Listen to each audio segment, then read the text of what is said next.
All right. Good evening. First, I guess we can share updates from last time that I got this to run. I was able to run for about 40 million steps here. Um, Put together some of the new visualizations, which aren't finalized yet, but at least we're able to capture um, information here. And the steps here are actually just the environments that we're running here. And then you can see some of the graphics in terms of like the distribution. So what we're seeing here is that across the different runs, there are different rates that we're seeing the Pokemon, and that's just it trying to figure out the progress in the game itself.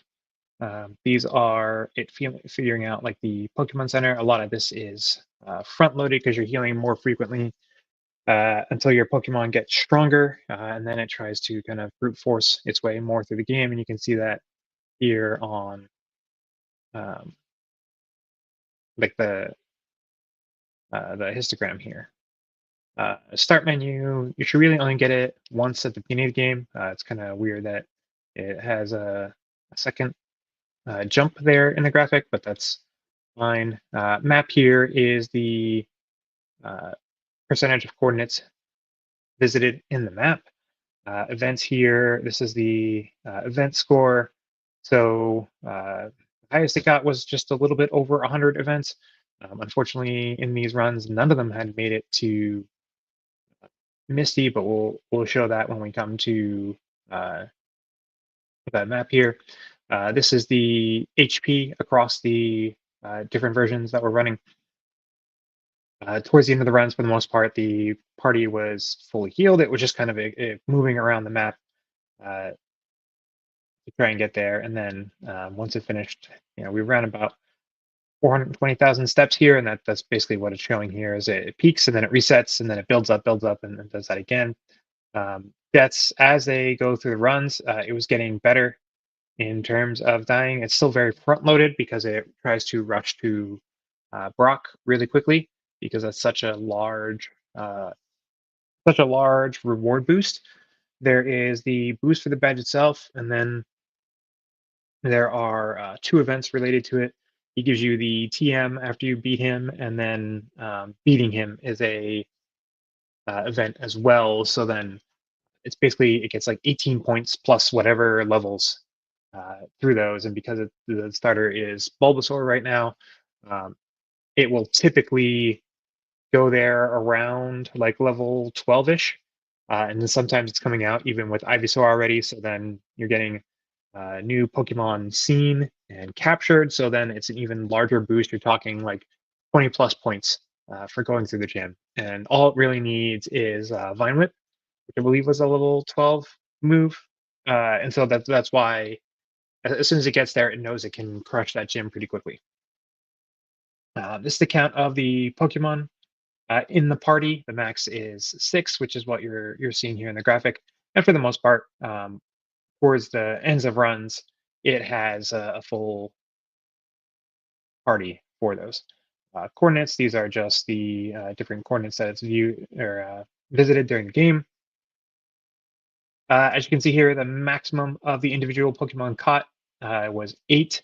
A couple of them had that. Now that includes the evolutions. So what I had seen on those was that it had Pidgeotto, which means Pidgey Pidgeotto, and then Ivysaur. So it at least had those. And then sometimes it had, surprisingly, it started capturing Weedle more.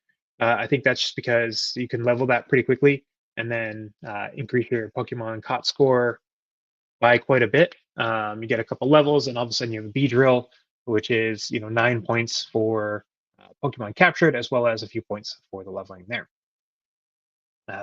Surprisingly, the one that had made it or not the one, but there were about 4 or 5 that had made it and mostly completed Mount Moon, didn't finish it. That those had gotten the most in the map progress here. And then the steps, this is just the step count across the instances as it was going.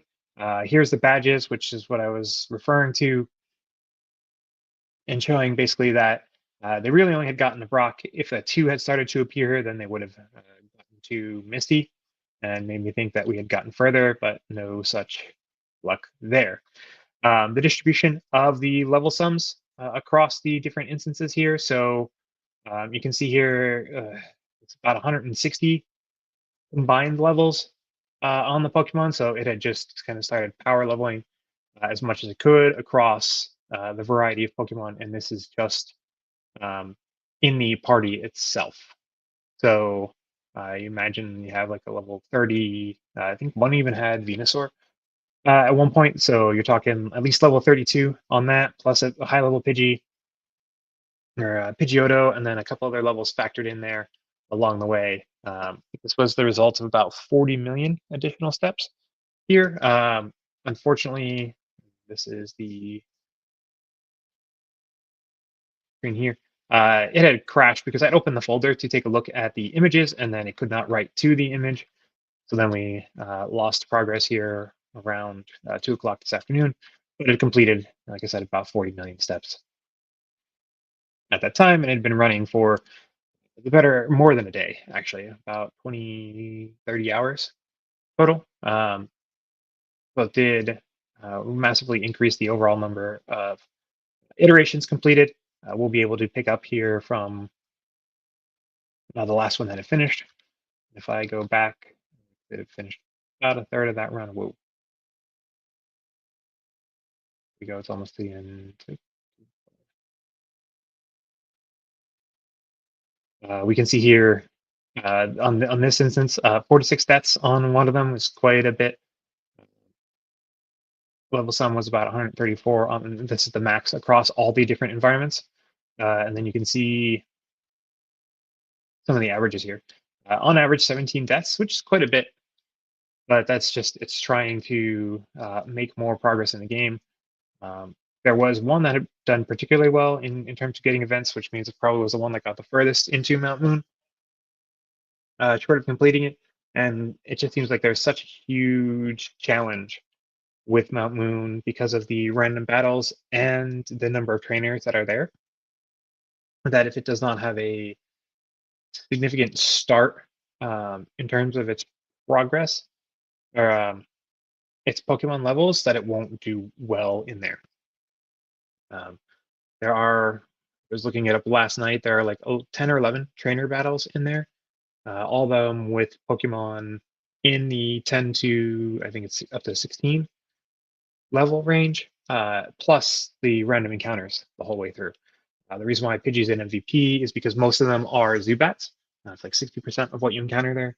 And Pidgey takes the reduced damage from what is the Leech Life, which is actually a bug move. And because Pidgey is flying, it does like one point of damage each time it's done. So for the most part, it can tank it. And Pidgey also has a good amount of attacks in terms of its total moves.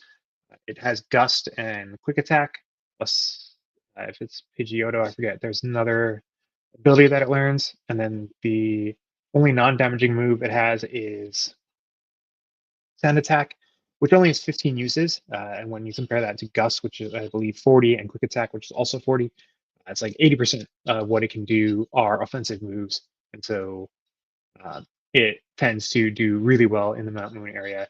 It doesn't run out too quickly in terms of what it can do overall.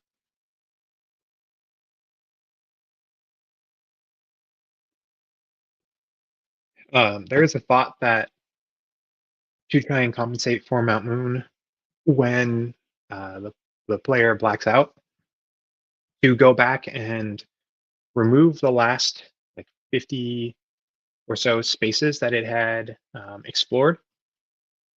And the reason why is that this will encourage it to keep exploring Mount Moon until it eventually makes it through. Otherwise, we're just capturing each location, each square that it steps into, the first time that it visits them. And so what ends up happening is it quickly clears out the whole first floor area, but then doesn't figure out which is the right ladder to go down in the second part of it. I'm sorry, in the second floor of it, and then it stops gaining reward score.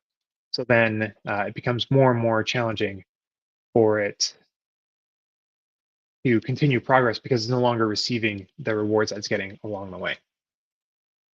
So last time when we had left off, I was trying to get it to do the updated output. I have that in there now. Um, we are seeing, like I said, in general, good results, but I think there's just a bit more here. I also wanted to go through, oh yeah, here's where it shows. The reason why it rushes Brock is there are 3 events there: beating the other trainer in the gym, Brock, and then the TM that he gives you at the end of it. So you get quite a bit of rewards quickly, and then these are a whole bunch of trainer battles around the area. So everything, what is that, Route 2?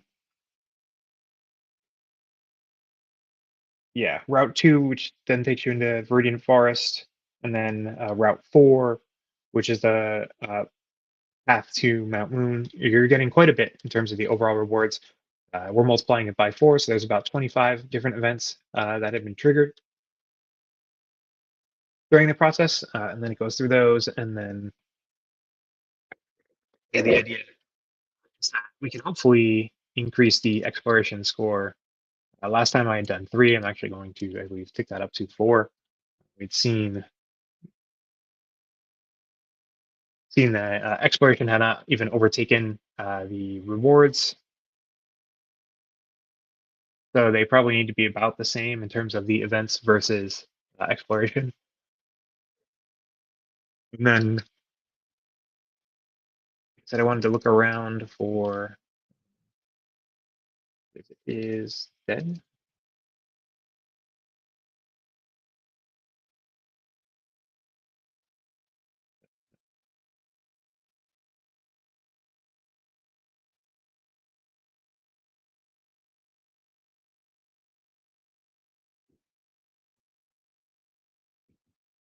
So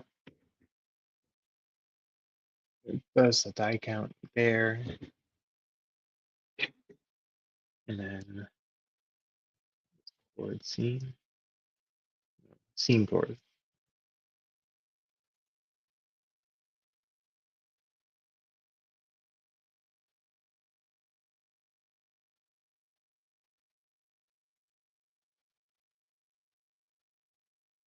Yeah. So I think writing a function to go through scene chords and remove the last 50 entries when it dies would be the best way to do that. So there is one.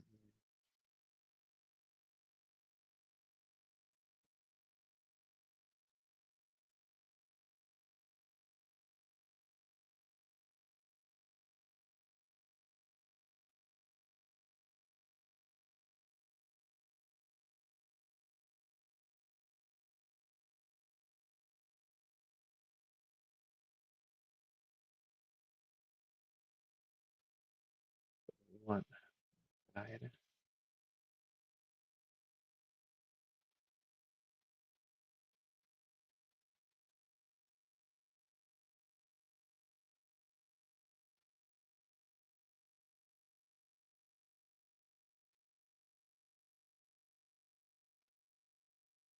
And I take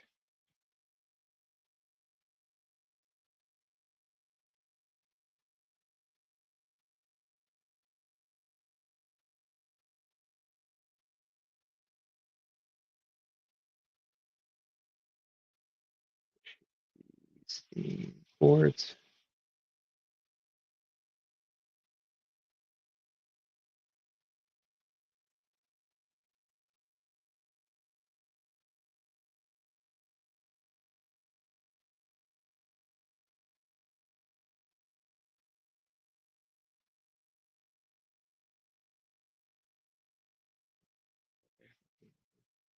So we're making that a list, and then I'm gonna slice off the last 50, and then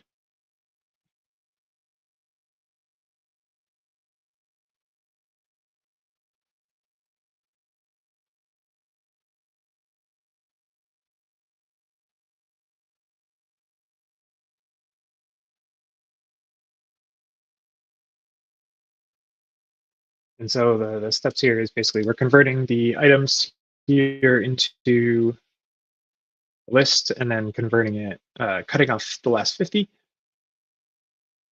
and then working it through.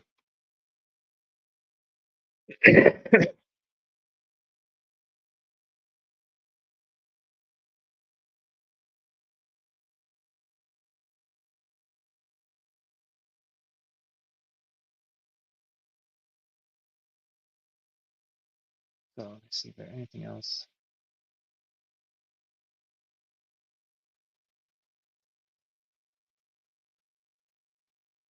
Just see what scene boards looks like.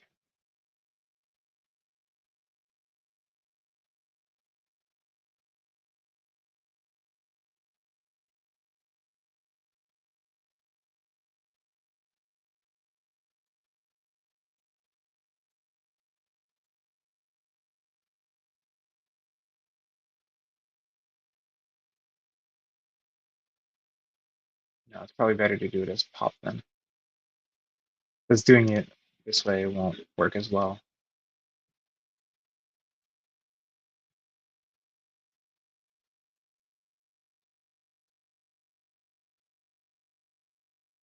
Then for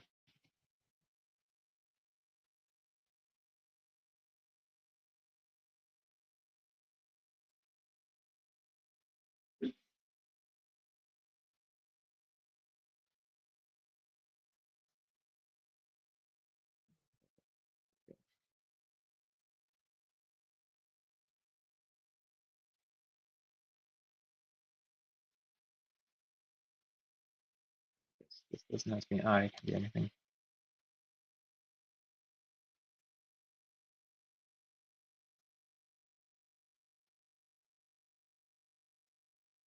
Okay, and then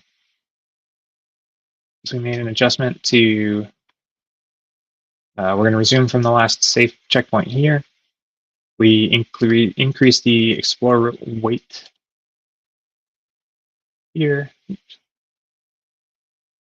trying to keep track of everything that I've been making as far as the changes go.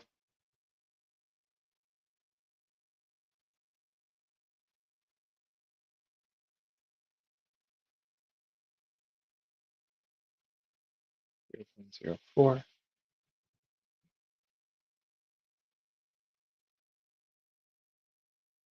When I remove the last 50 items in. And so I'm hoping that is enough to get some good, reliable outcome.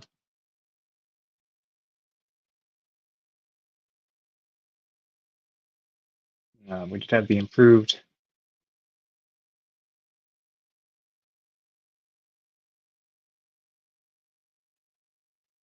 output, which I showed here as well,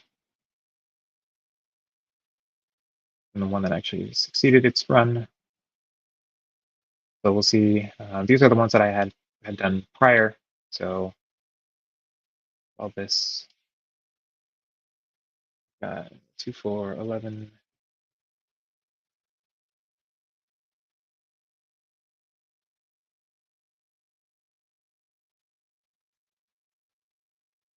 And then we can go through the process to kick this new one off. Most likely that will stall out the stream. Just trying to see if there's anything else here worthwhile to change. I guess we can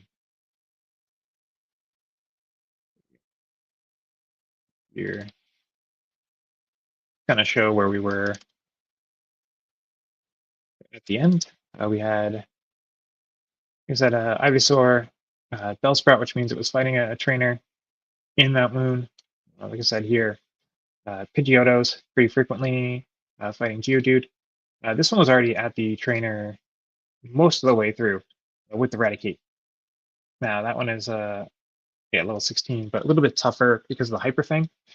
So can really quickly crush a lot of your party, but it does seem to now have keyed in on Pidgeotto is a great thing to have to your party, as we'd seen most of them there. Even Spearow is a good one if it manages to capture that one.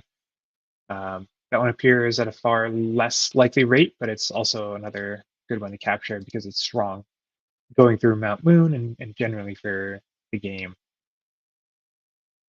Okay, gotcha. So the fourth move that Pidgey auto learns is Whirlwind, which will blow away the Pokemon that it's fighting against. So in terms of the random encounters, it's just as good as running.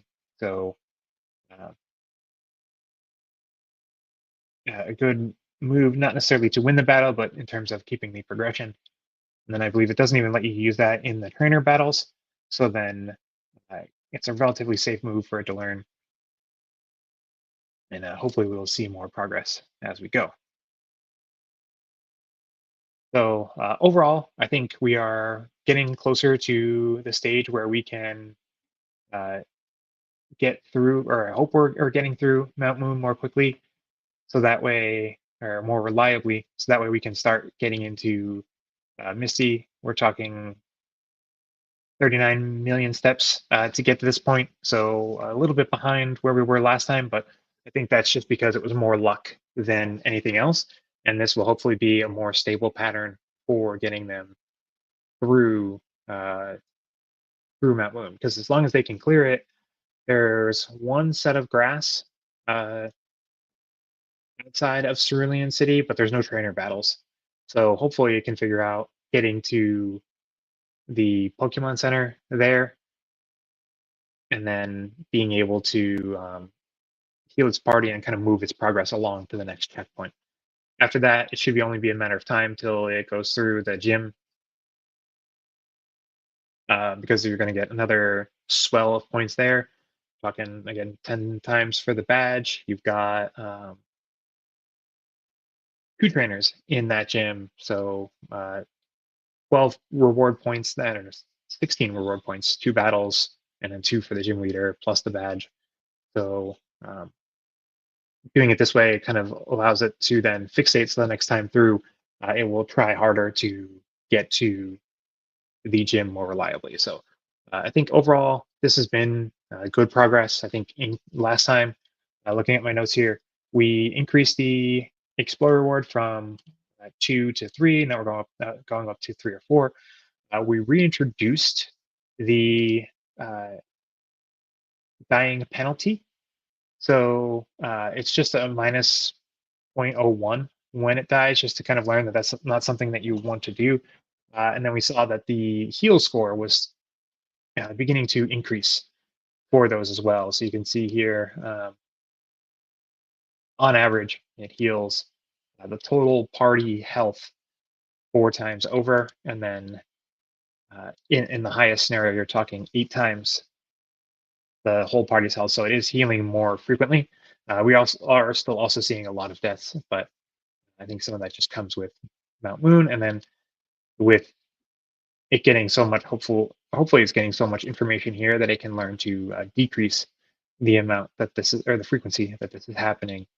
Start to realize which ones are the better ones. You can see here as well. On average, it's seen about 24 different Pokemon. This is because you're going to start to, once you get into Mount Moon, there's way more variety than the beginning of the game, and you're starting to see some of those evolutions, even in terms of the Pokemon you saw on the screenshot. There was Raticate, right, is when it's filing. Bellsprout, this is one of the only opportunities that you actually see it. And then who else? Like Onyx, kind of the Pokemon that only appear in the battle, trainer battles at the beginning, that there are opportunities here for it to learn and encounter more. So overall, I'm happy with the progress that we've gotten. And then you can see here, on average, that's about 4 to 6 Pokemon in the party, which is also great. It's learning to increase the amount of Pokemon that it has carrying with it. And then here we go, made 11% of the map on average, and then the maximum was about 12%. So overall, really good progress in terms of the agent learning. We're going to use that same checkpoint here. That's why coming here, I'd already pointed it to the folder. So that way it can pick up where it left off in that last iteration and then continue going through the process. I will be going live tomorrow in the afternoon, so I will bring the rundown to do that stream. We'll be covering more progress on the Kaggle competition. Uh, we have almost finished the data exploration points that I wanted to get to start building a few basic models and then see uh, what we need to do in terms of enhancing our data set. Are there some information that we can calculate ourselves that would be useful information for the model to have?